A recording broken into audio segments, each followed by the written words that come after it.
Dios en la luna. Así que la palabra de Dios está en la luna. Y la Biblia contiene la mente de Dios. La Biblia contiene el estado del hombre, el camino de salvación, la condenación de los pecadores y la felicidad de los creyentes. Sus doctrinas son santas, sus preceptos son comprometidos, sus historias son verdaderas y sus decisiones son inmutables. Léela para ser sabio, créela para ser salvo y practícala para ser santo.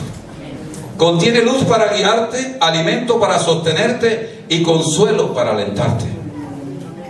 La Biblia es el mapa del viajero, el cayado del peregrino, la brújula del piloto, la espada del soldado, el itinerario del cristiano. Aquí se restablece el paraíso y las puertas del infierno son reveladas. Cristo es su gran tema, nuestro bien, su diseño, y la gloria de Dios, su finalidad. Debe llenar nuestra memoria, debe gobernar nuestro corazón y guiar nuestros pies. Léela lentamente, frecuentemente y en oración. Es una mina de riqueza, un paraíso de gloria y un río de placer. Nos es dada en vida y será abierta en el juicio y recordada para siempre. Ella encierra la responsabilidad más alta, recompensa la labor más grande y condenará a todos los que menosprecien su contenido sagrado. Para que usted vea un Nuevo Testamento de los Gedeones, una Biblia en un hotel, abra la primera hoja y está todo esto puesto. La Biblia es la palabra de Dios. Amén. La Biblia es santa. Y todo lo que yo he dicho de ella es eso, pero la Biblia es mucho más. Hay que abrirla, hay que leerla, hay que practicarla, hay que digerirla para que haga el efecto deseado por Dios en cada uno de nosotros. Miren, amados, yo estoy cansado de escuchar a gente que dicen que aman a Dios. No dudo a nadie, pero cansado. Porque cuando veo sus vidas, se contradicen. El discípulo amado llamado Juan escribió esto. Primer libro de Juan, capítulo 2, verso 3. Se lo voy a leer en esta versión, la Nueva Traducción del Viviente. Podemos estar seguros que conocemos a Dios si obedecemos sus mandamientos. Si alguien afirma, yo conozco a Dios, pero no obedece los mandamientos de Dios, es un mentiroso y no vive la verdad. Pero los que obedecen la palabra de Dios demuestran verdaderamente cuánto lo aman. Así es como sabemos que vivimos en Él. Los que dicen que viven en Dios deben vivir como Jesús vivió. Con permiso. Me dijo una hermana un día, hablándole yo de que tenía que haber cambios sustanciales en su vida, de que Jesús había hecho una obra en favor de ella. Digo, mira en este, mira aquel, mira Pablo. Ay, pastor Pablo. Pablo era Pablo, pero Pablo, me ha puesto usted a Pablo. Dije, Pablo antes de ser Pablo fue Saulo. Mataba, asesinaba, perseguía a los cristianos. Era un asesino de cristianos. En el año 2006, en el 2006, yo fui invitado en los Estados Unidos, en el estado de Missouri, concretamente a la ciudad de Kansas City, en una conferencia mundial internacional de los Gedeones Internacionales, y un servidor y mi esposa fuimos como representantes de España. Y había un hermano negrito cerca de mí que me venía, me abrazaba, me saludaba, era congoleño, no recuerdo su nombre, aunque tengo una foto con él. Alguna vez pasaré el vídeo de él. Este hermano hoy es general del ejército congoleño en África.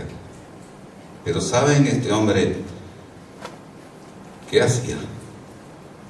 Perseguía a cristianos y los fusilaba, los mataba. Y un día, entre esos esas personas que tenía detenidas, esos cristianos, había un pastor evangélico. Y le dijo: dime tu última voluntad antes de que te maten. El pastor dijo: mi última voluntad es orar por ti. ¡Aleluya! Hermano, ¿cuál sería tu última voluntad si ves una ametralladora? Pues no me dispares. Déjame ir. Tengo hijos, tengo letras que pagar, tengo muchas cosas que hacer. Orar por ti y darte este Nuevo Testamento de los Gedeones. Y se lo dio a este militar, y una vez que hizo la oración y oró por él, lo ametralló y lo mató. Pasado un tiempo, él leyó la palabra, y en Kinshasa, capital del Congo, en un hotel, abrió la mesita noche, una Biblia de los Gedeones. Ese asesinato del pastor le martiriaba su corazón. Salió por la calle y, pasando por una puerta como aquí podía ser, y escuchó una alabanza como podía ser esta, y entró. ¿Y qué crees que había allí? Estaban el ministerio de los Gedeones Internacionales allí para presentar ese ministerio. En la alabanza, él caminó por el pasillo y se tiró al suelo, empezó a llorar, empezó a pedirle perdón a Dios, a quebrantarse delante de su presencia. Y cuando él levantó sus ojos del suelo, en el suelo tirado, vio unos pies desnudos y unas ropas blancas resplandecientes. Y cuando levantó su cabeza, vio un rostro que no lo vio, resplandeciente como el sol. Y cayó al suelo en redondo, quebrantado, pidiendo perdón a Dios. Muy bien, a este hermano yo lo he conocido en los Estados Unidos, dando ese testimonio ante las autoridades, vestido de general del ejército del Congo. Y este hermano, en la actualidad, a sus soldados, cuando le están dando todas las informaciones y todas las cosas precisas, él va con otros soldados, con una caja o dos cajas o tres cajas, dependiendo cuántos soldados hay, repartiendo un Nuevo Testamento a cada uno. ¿Entienden cómo Dios funciona? Amén. ¿Entienden lo que Dios puede hacer cuando una persona obedece? ¿Dónde está esa historia? En un hombre que iba a ser ametrallado, pero su corazón no estaba en salvar su vida, sino pensando en la vida del que le iba a matar. Dios transforma y cambia el corazón. Mateo 7, 24.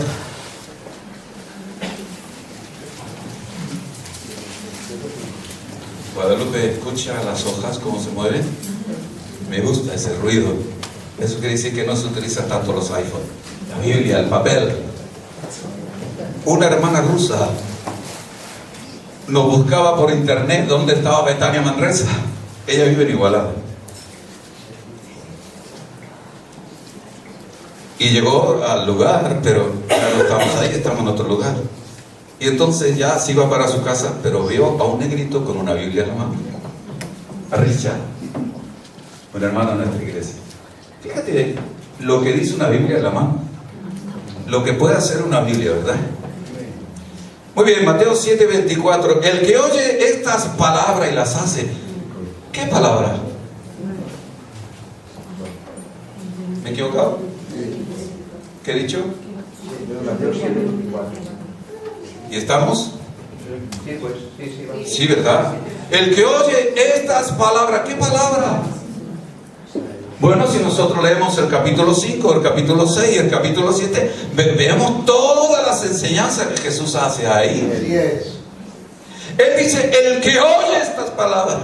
Y no se refiere a uno que tiene bien su oído, sino a alguien que la palabra le entra por aquí, le da vuelta por ahí, le baja el corazón y le estremece.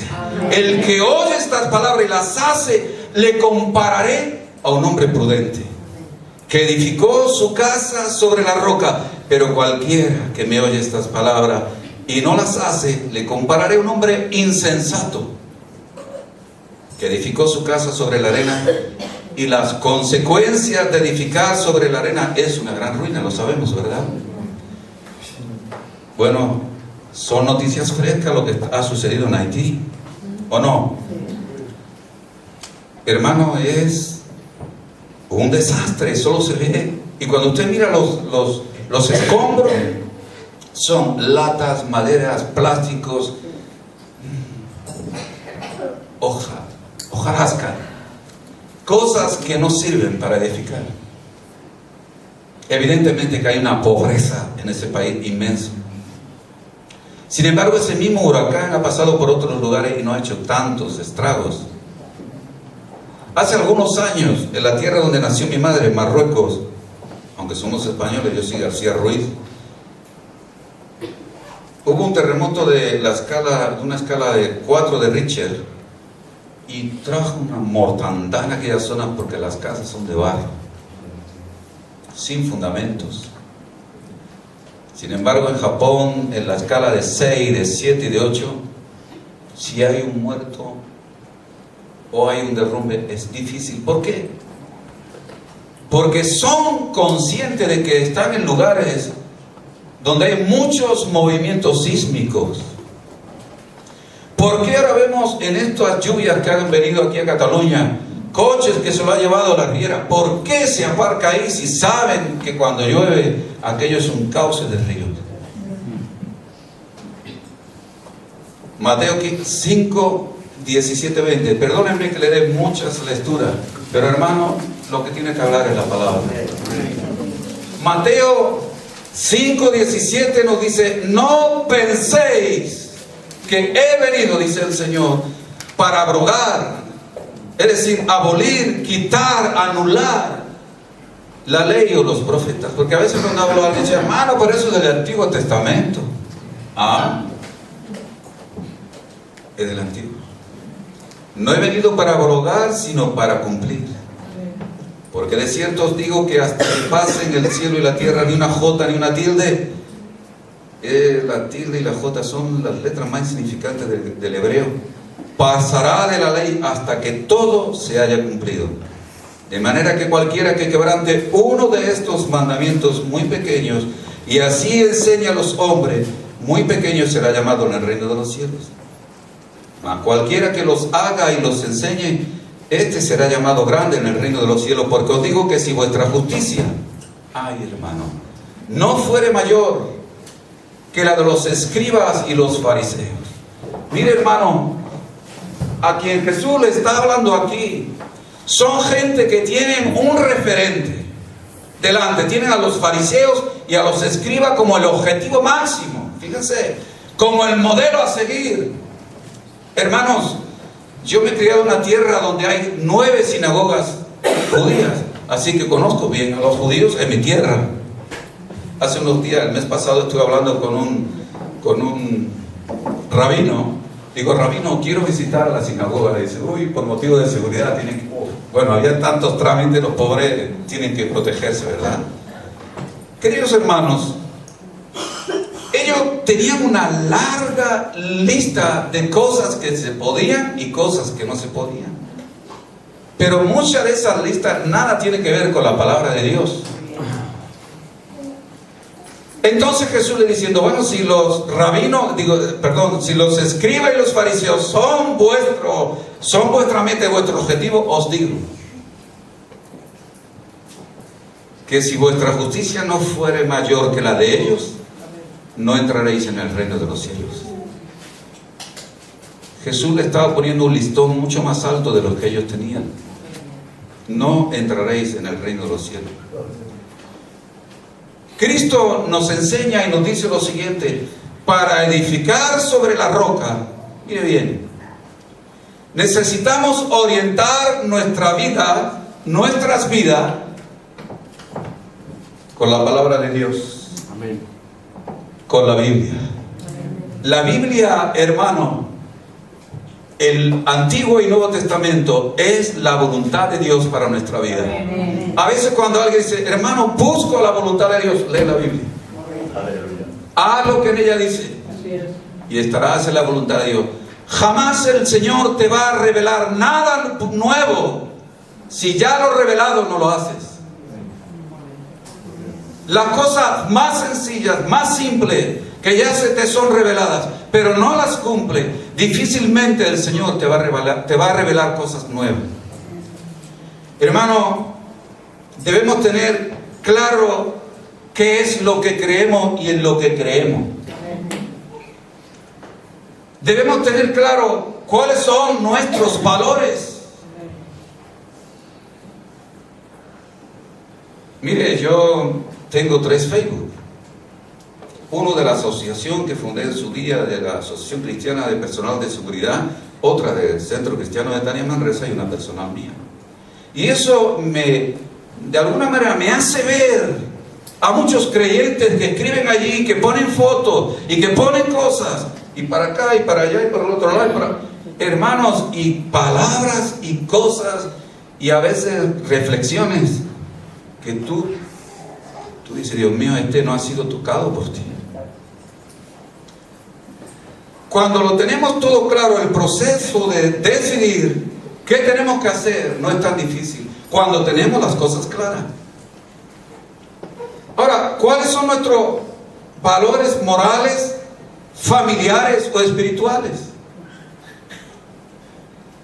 Si lo conocemos, no tendremos dudas cómo o cuándo tengamos que tomar decisiones. ¿Recuerdan ustedes la ilustración en el capítulo 3 de Daniel de esos jóvenes llamados Sadrach, Mesach y Abednego? Nabucodonosor da una orden que en todo su reino todos debían adorar la estatua que él había levantado. Y decía el decreto del rey que toda persona en todo su reino debía de adorar y postrarse ante la estatua, ¿verdad? Al ruido de zampoña, de trompetas y de todo eso, ¿verdad? Todos deberían. Y el que no lo adorase sería echado en un fuego de horno, en un horno de fuego. Nos dice Daniel en 3:12, nos dice lo siguiente: hay unos varones judíos, los cuales pusiste sobre el negocio de la provincia de Babilonia, Sadrach, Mesach y Abednego. Estos varones, oh rey, no te han respetado, no adoran tus dioses, ni adoran la estatua de oro que has levantado. Cuando los 3 israelitas fueron llevados delante del rey y le amenazó al rey con el horno de fuego, ellos, hermanos, no tuvieron ningún problema en tomar la decisión correcta. El verso 15, el rey dice: porque si no la adoraréis, en la misma hora seréis echados en el medio de un horno de fuego ardiendo. ¿Y qué Dios será aquel que os libre de mis manos?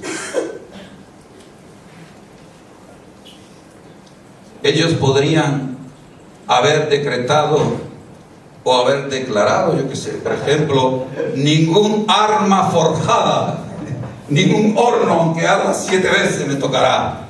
Podrían haber dicho eso, como aquel pastor delante de una ametralladora. Es un arma forjada.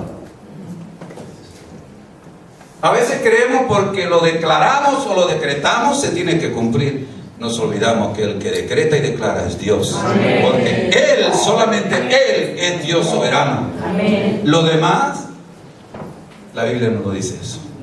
Fíjense bien. Sadrach, Mesach y Abednego respondieron al rey Nabucodonosor diciendo: no es necesario que te respondamos sobre este asunto. ¿Entienden? Tenían sus escalas de valores bien definidas. Tenían sus convicciones muy concretas. He aquí nuestro Dios, ¿a quién servimos? ¿A quién qué? Servimos. Puede librarnos del horno, ese horno de fuego ardiendo, y de tu mano, oh rey, nos librará. Y si no, sepas, oh rey, que no serviremos a tus dioses, ni tampoco adoraremos la estatua que has levantado. El rey hizo, hermano, calentar el horno ¿cuántas veces? 7. 7 veces. Escúchenme. Yo he trabajado 14 años en un horno de hierro, donde fundíamos 30, 40 y 50 toneladas diarias. Un paisano mío y yo, jóvenes, estábamos ahí en el horno. Rompíamos hierro con un marro. No crean, yo no vengo de alta cuna. Yo vengo de abajo y también de una barraca de chapas como esa de Haití. Y se pueden imaginar cuando el horno estaba, porque estamos hablando de fundir hierro, y le teníamos que echar composiciones químicas como silicio, manganesio y otros productos, porque de ahí se tiene que sacar un hierro fortalecido, fuerte. Hermano, cuando el ventilador, que es gigante, que soplaba con ese ímpetu en el horno, tú cogías un periódico, la puerta del horno estaba aquí, nos poníamos al lado, y tú tirabas el periódico así para allá, cuando pasaba por aquí, ardía. Fíjate cómo calentaron el horno, que nos dice la palabra, que ¿cuántos llamó el rey? ¿Cuántos fuertes? ¿Recuerdan? ¿10? ¿7? Llamó a un grupo de hombres fuertes, más de todo su ejército. ¿Saben con qué propósito? Para atarlos.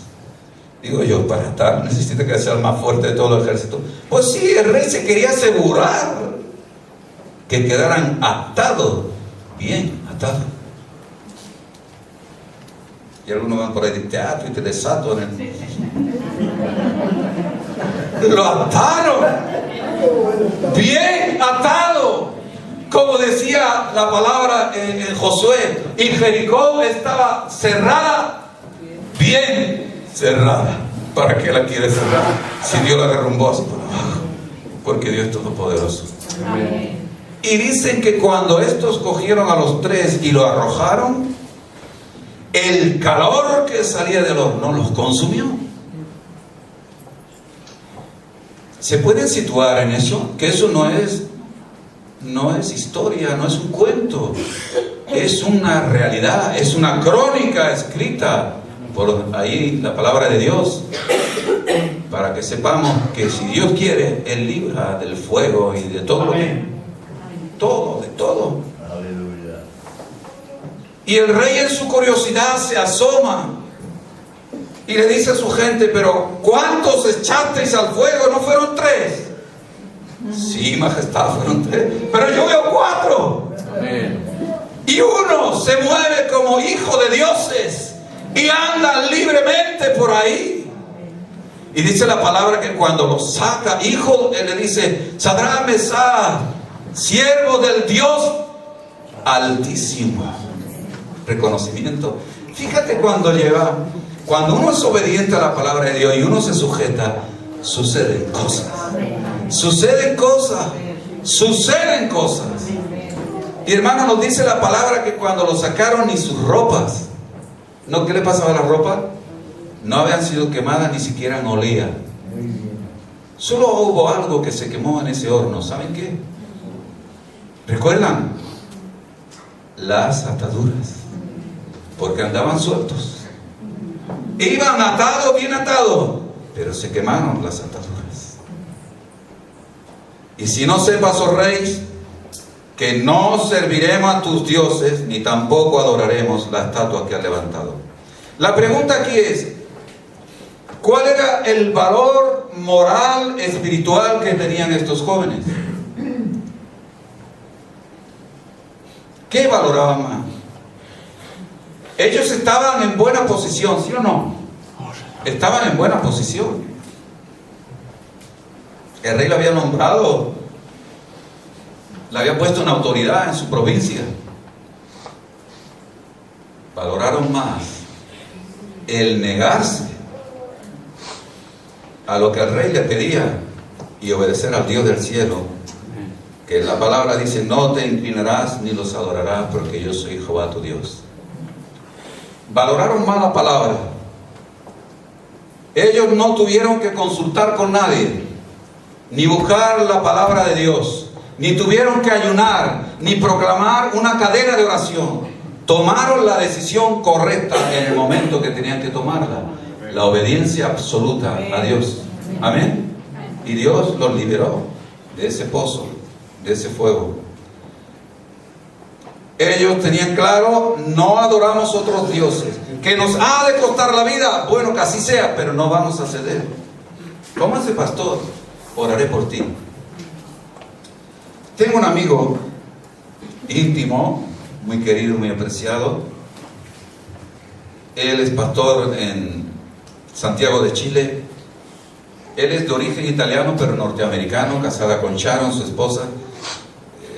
Los conocí jóvenes aquí en Madrid. Ellos, le doy muchas gracias a Dios por su vida, porque Ítalo se trasladaba cada semana de Madrid a Manresa, a mi casa, y en mi casa nos instruía en los caminos del Señor, digamos en la línea pentecostal, ¿verdad? Yo era cerrado, hermético y todas esas cosas, y tuve que ir abriendo mi corazón. Ítalo, le doy gracias por todas esas cosas que hizo, todo ese tiempo que le dedicó a mi familia, a mi esposa y a mí. Y bueno, eso fue lo que nos condujo a nosotros salir de la situación espiritual tan cerrada donde estábamos. No hablo de la iglesia, hablo cuanto a personas, y abrirnos a la línea del Espíritu Santo. Él nos contó. Bueno, Ítalo se crió en el Orinoco, pues su padre era misionero. Hay un libro por ahí que el escritor se llama Hugo Hetter. Bueno, Ítalo también ha escrito, no sé, aflicciones del alma y cosas así. Contó que en la selva en Perú, en cierta ocasión, había una congregación muy apartado del lugar urbano, casi metido en la jungla, en la selva, y estaban los cristianos reunidos. Y ahora lo que le voy a decir quizá le suene. ¿A alguien le suena Sendero Luminoso? Sí, ¿verdad? Era un grupo guerrillero. Y entraron en la iglesia armados hasta los dientes. Voy a hacer lo que hice esta mañana en mi iglesia. ¿Cuántos de los que hay aquí están dispuestos a morir por Jesús? Que levanten su mano. A ver. Le estoy haciendo una pregunta entre usted y el Espíritu Santo y el Señor. ¿Cuántos que hay aquí? Y no, guarda la ampliadora. ¿Cuántos que hay aquí están dispuestos a morir por Jesús? Que levante su mano. Los que están dispuestos a morir. ¿Saben? Muchos no levantaron la mano en esa iglesia, porque ellos pensaron, si la levantamos, ahí fuera y ta. Pero fue a la inversa. El comandante de este grupo guerrillero dijo, mire, si no están dispuestos a morir por un ideal, por una convicción, no merecen vivir. Muy bien. Así que los que no han levantado la mano salgan fuera. Y los fusilaron a todos. A todos.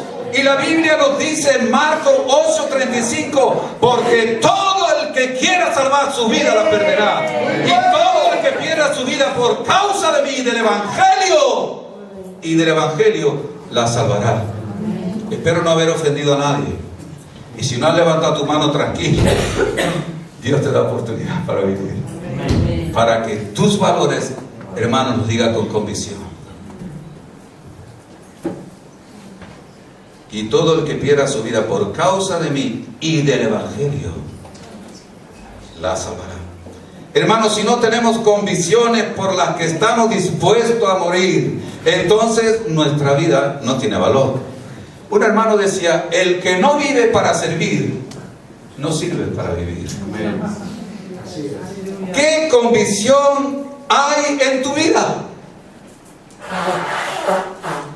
Discúlpenme, yo llevo un micro incorporado y no le estoy riñendo, hermanos, a nadie. Este tema lo he tocado en mi iglesia esta mañana. Y con mis chabotillos. ¿Estás edificando sobre la roca? ¿O estás edificando sobre la arena? Segundo libro de Timoteo nos dice, 2:15, nos dice lo siguiente: procura con diligencia presentarte a Dios aprobado como obrero que no tiene de qué avergonzarse, que usa bien la palabra de Dios. Aquí Pablo lo que nos está diciendo es que para tener una convicción inamovible uno debe presentarse ante Dios de tal manera que Él apruebe su vida. Muchos prefieren la aprobación de sus compañeros, de sus amigos, de sus amigas, del cónyuge, del pastor, de la novia, que la aprobación de Dios. ¿Quién dicta mi forma de vida? ¿Quién dicta los valores morales de tu vida o mi vida? Segundo de Timoteo 3, 16 y 17 dice lo siguiente: toda la escritura, toda, es inspirada por Dios, útil para enseñar, mire, para redarguir, rebatir, reprender, enseñar, para corregir, para instruir en justicia. Fíjese bien, con el propósito, a fin de que el hombre de Dios sea perfecto, enteramente preparado para buena obra. Es el propósito de la palabra.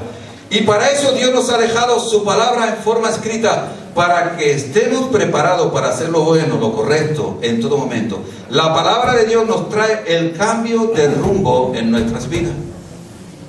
Yo creo que conté mi testimonio en el camino. Un Nuevo Testamento.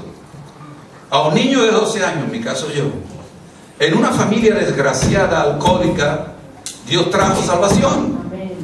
Y salimos de la barraca y entramos en una casa de construcción, en obra. Y se pagaron todas las deudas. Y Juan García, llamado el Peca, mi padre, salió del alcoholismo. Se entregó al Señor, se bautizó. Y mi madre Araceli Ruiz Muñoz también se convirtió. Y mi hermano y mi hermana y toda mi familia fueron entregados al Señor por un solo Nuevo Testamento. ¿Y sabe cuál fue mi oración? Muy simple, muy sencilla. De un niño sentado en una piedra, al lado sentado encima de una piedra, allí en la frontera con Marruecos, y escuchando al imán. Allah Akbar, Allah Akbar, y escuchando a los judíos cantar sus cánticos y alabanza los sábados, cuando yo paraba allí en la misma puerta de la sinagoga para coger el autobús. Y una pregunta me llegó de mi corazón: Señor, ¿dónde está la verdad? Y en ese Nuevo Testamento, en Juan 14:6, yo soy el camino, la verdad y la vida. Mira, la Biblia salva. Amén. La Biblia salva, hermano. Amén. Salva. Un Gedeón en los Estados Unidos, concretamente en Nueva York, le dijo a un policía: tenga, esto le va a salvar la vida. Anda ya, me va a salvar la vida. Y se la metió en el bolsillo. ¿Saben qué es un libro de bolsillo?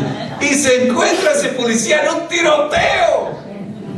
Y le pega un tiro en el pecho y el hombre cae de espalda en el suelo. Y cuando se mira no se ve sangre. Y mira, y ve un agujero en la camisa. Y la bala incrustada en el Nuevo Testamento. Mira, le salvó la vida. Sin leerla. Lo dudó, pero Dios le salvó la vida. Amén. Dios es grande.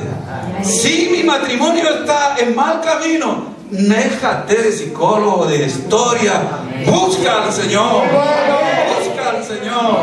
Él está, mira, Él tiene todos los títulos que te puedas imaginarlo, todos los másteres para arreglar los matrimonios. Él es el creador del hombre y de la mujer. Él transforma los corazones. Él dio vida a un hombre hecho de barro del suelo. Puso aliento en su vida. Él es Dios y Él vive para siempre. Aleluya.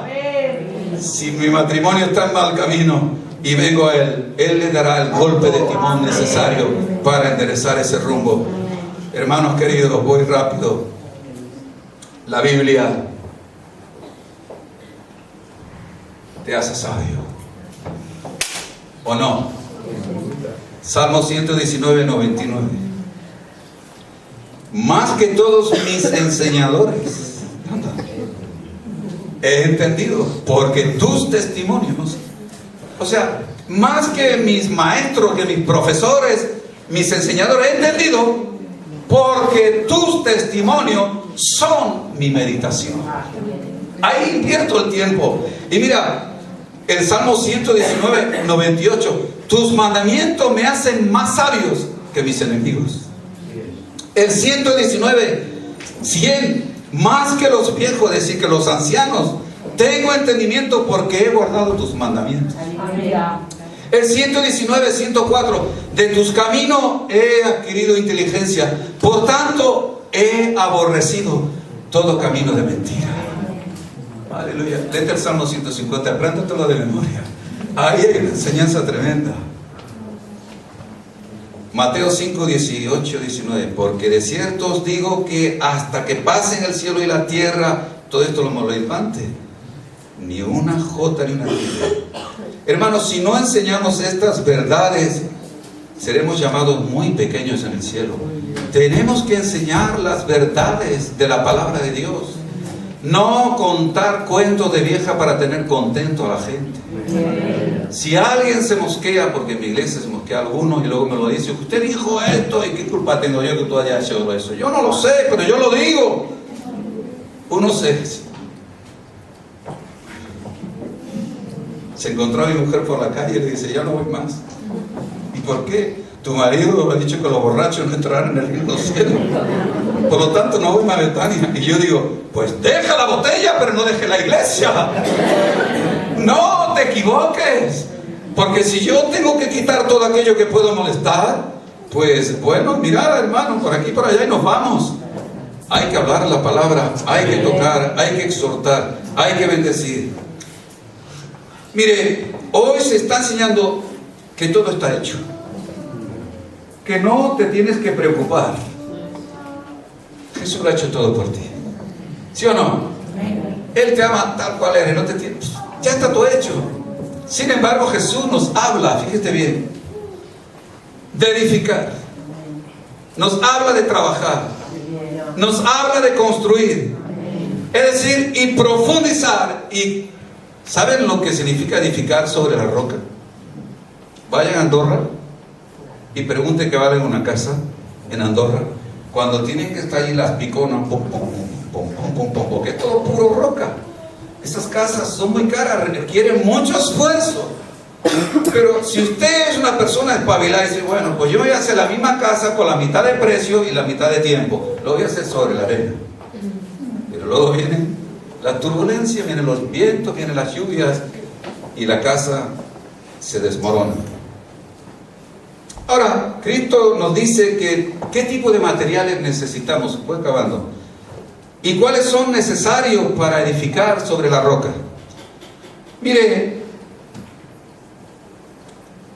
Cristo toca tres áreas en esta enseñanza importantes. Son tres áreas de las relaciones interpersonales. La primera área es entre hermanos. Entre hermanos. En el verso 21 y 22 del capítulo 5 dice, oísteis que fue dicho a los antiguos, no que fue escrito, que fue dicho, no matarás, y cualquiera que matare será culpable de juicio. Pero yo os digo que cualquiera que se enoje contra su hermano, que levante la mano quien nunca se ha enojado con un hermano. ¿Cuántos? Yo estoy enojado con toda la iglesia. Me enojo, hermano. No se enojamos, no airamos, pero dice la Biblia, no pequéis y no se ponga el sol a vuestro enojo. Te puedes enojar, te puedes enfadar, pero por favor, no lo dejes para mañana. Porque si lo dejas para mañana, eso va haciendo lo suyo y ahí luego se levanta una raíz de amargura. Pero yo digo que cualquiera que se enoje contra su hermano será culpable de juicio. Hermano, esto es serio. Es muy serio lo que dice la Biblia. Y cualquiera que diga necio a su hermano será culpable ante el concilio. Y cualquiera que le diga fatuo quedará expuesto al infierno de fuego. Hermano, esto es muy serio. Necesitamos que el Espíritu Santo nos revele la profundidad, aunque es claro, pero la trascendencia que tiene la palabra de Dios en nuestras vidas, si nosotros no la aplicamos, si no la ponemos en práctica. El que decide no perdonar a su hermano, destruye el puente que luego él mismo tendrá que cruzar. Los versos 23 y 24 del mismo capítulo dice, por tanto, si traes tu ofrenda al altar y allí te acuerdas de que tu hermano tiene algo contra ti, no de que tú tienes algo contra él, sino que tu hermano tiene algo contra ti, deja allí tu ofrenda delante del altar y anda y reconcíliate primero con tu hermano y entonces ven y presenta tu ofrenda. Mira, a Dios no le interesa mucho tu ofrenda. A Dios le interesa tu relación con tu hermano. Porque ambos sois hijos. Y un padre no quiere ver a sus hijos enfadados ni peleados. ¿Lo entienden? Entonces Cristo quiere llegar a la raíz del problema que destruye ese matrimonio, esa amistad o esa relación con Dios. El segundo punto es nuestra relación con el adversario, no el diablo. Cualquier persona que tenemos pleito, ponte de acuerdo con tu adversario pronto, entre tanto que está con él en el camino.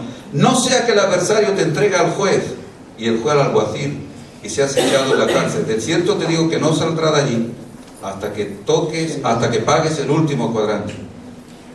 Mateo 5, 38, 42 dice: oíste que fue dicho ojo por ojo y diente por diente, pero yo digo, no resistáis al que es malo. Ante a cualquiera que te hiera la mejilla derecha, vuélvele también la otra. Y al que quiera ponerte a pleito y quitarte la túnica, déjale también la capa.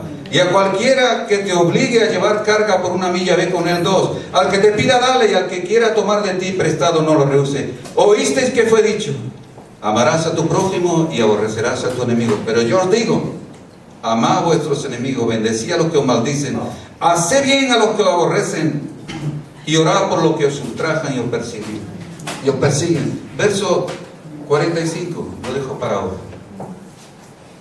¿Qué es lo que de alguna manera nos dice que somos hijos de Dios? Hay muchos versos, pero quiero destacar 3. Juan 1:12. Mas a todos los que le recibieron, a los que creen en su nombre, Dios le ha dado potestad de ser hechos hijos de Dios. Romanos 8:14. Porque todos los que son guiados, hermano, por el Espíritu de Dios, estos son hijos de Dios. Y ahora esta lectura. ¿Oíste que fue dicho? Amarás a tu prójimo, aborrecerás a tu enemigo. Pero yo os digo, amad a vuestros enemigos, bendecid a los que os maldicen, haced bien a los que os persiguen, os aborrecen, y orad por los que os ultrajan y os persiguen, para que seáis hijos de vuestro Padre que está en los cielos. Es decir, hermano, esto tiene que estar en mi vida. Esto tiene que ser mi manera de moverme. Sé que es algo revolucionario, pero todos lo sabemos, todos lo hemos leído. Pero hermano, cuán fácil es olvidarnos y movernos en las cosas que son contrarias a las que Dios nos dice. Porque andamos o caminamos en la carne y no en el Espíritu. Porque el Espíritu, hermano, nos guía a toda verdad. El Espíritu Santo nos guía y nos redarguye de pecado cuando hemos hecho algo. Y hay algo que se mueve en ti, que no te deja descansar. Estás preocupado en la cama, no te concentra. Y entonces tienes que tomar una decisión y decir: mañana, Señor, voy y hablo con mi hermano, le pido perdón y me humillo. Amén. Y usted dirá: pero eso es tan difícil.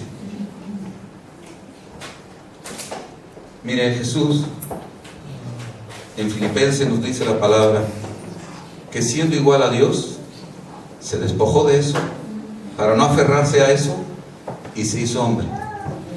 Y en la condición de hombre se hizo, ¿qué? Un esclavo.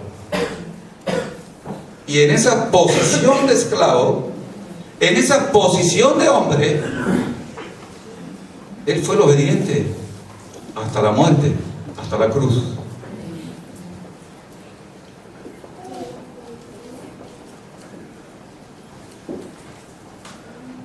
Mateo 5:48 lo resume todo. Sed pues vosotros perfectos como vuestro Padre que está en los cielos es perfecto. Muchos de nosotros decimos: nadie es perfecto, ¿sí o no? Pero ¿quién quiere ser nadie? ¿Quién quiere ser nadie? Yo no soy perfecto, pero no me conformo con mi imperfección. Debo buscar la perfección. Y el último punto, nuestra relación con el sexo opuesto. 27 y 30. Oíste que fue dicho: no cometerás adulterio, pero yo digo que cualquiera que mira a una mujer o a un hombre para codiciarla, ya adulteró con ella en su corazón. Por tanto, si tu ojo derecho te es ocasión de caer, tu ojo derecho, sácalo y échalo de ti, pues mejor te es que se pierda uno de tus miembros y no que todo tu cuerpo sea echado al infierno. Y si tu mano derecha te es ocasión de caer, córtala y échala de ti, pues mejor te es que se pierda uno de tus miembros y no que todo tu cuerpo sea echado al infierno. El Señor nos enseña cómo relacionarnos con nuestros hermanos, enemigos y también con el sexo opuesto. ¿Recuerdan a Job? Job 31:1 dice: ¿por qué he de mirar a una virgen? Hizo un pacto con sus ojos. Cristo menciona el ojo y la mano, que son los dos sentidos utilizados en el placer: la mirada y los toques. Cristo no está interesado en la acción, eso le interesa a los fariseos. Cristo está interesado en la intención. O sea, los fariseos decían o enseñaban que tú podías codiciarla o desearla mirando sin llegar a hacerlo. Jesús está más interesado en la intención, la actitud del corazón. Por eso, si guardamos nuestro corazón y nuestras manos, no nos tenemos que preocupar. Estaremos obedeciendo al Señor. En Proverbios nos dice la palabra de Dios, Proverbios 4:23, que acabo: sobre todas las cosas guardadas. No sé cómo vamos de tiempo más. No, amiga, si no sé ni el tiempo que llevo. ¿Cuánto tiempo llevo? Bueno, vamos a acabar en los 60. Sobre todas las cosas guardadas, guardemos nuestro corazón, porque de él mana la vida. Queridos, me voy al principio.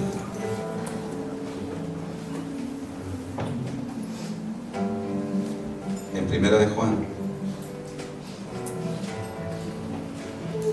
Y aquí voy a terminar.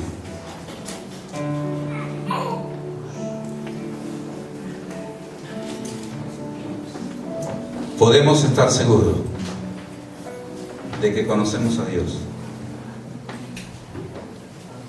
Conocer es intimidad, relación. Decía yo esta mañana, así medio en broma en mi iglesia: si me veis algún día con un pelo pegado aquí a largo, castaño, y con un perfume de mujer, no pensé que me he vuelto loco. Es que tengo una esposa que tiene ese pelo y se usa ese perfume, y nos acostamos como todo hijo de vecina, y tenemos nuestras relaciones de matrimonio. Ella sabe mis gustos, yo sé los suyos.